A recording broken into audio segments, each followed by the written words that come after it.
Alors je me retrouve ici parce qu'un soir j'avais été appelée en catastrophe. Attention, il y a un amendement que le ministre, je ne le considère pas comme le mien, même si j'appartiens à la majorité, parce que l'amendement du ministre faisait en sorte de rendre facultatif, c'est-à-dire enterrer, la disposition, vous l'avez dit, Teddy, qui avait été mise en place en 2006 pour faire en sorte que les entreprises de plus de 50 salariés utilisent le CV anonyme pour faire leur, ou en tout cas pour sélectionner leurs candidats à l'embauche. Alors, bien sûr, les arguments font que le ministre avançait l'idée qu'il ne servait à rien, le CV anonyme, qu'aujourd'hui, il y a d'autres moyens pour sélectionner les candidatures,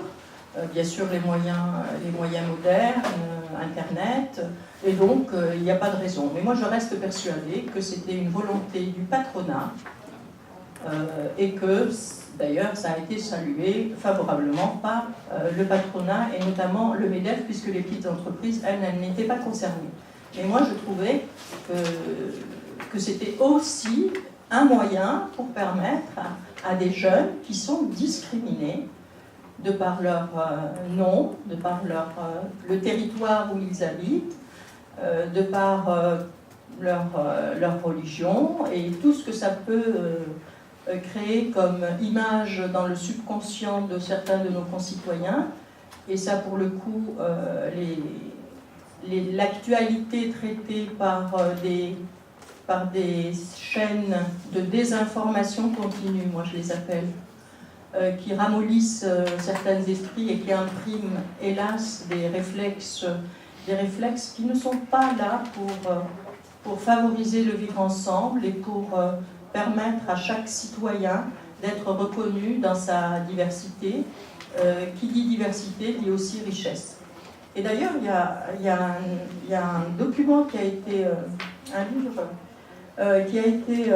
édité par l'Institut Montaigne sur les discriminations religieuses à l'embauche, et vous verrez, si vous avez l'occasion de regarder, c'est effarant. Alors je parle en tant que députée, donc on a un rôle au niveau législatif, mais on a aussi un rôle sur le territoire, puisqu'on est les représentants du peuple, on est en contact avec les personnes,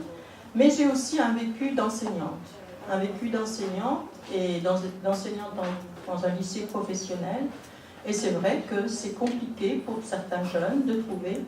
trouver des stages.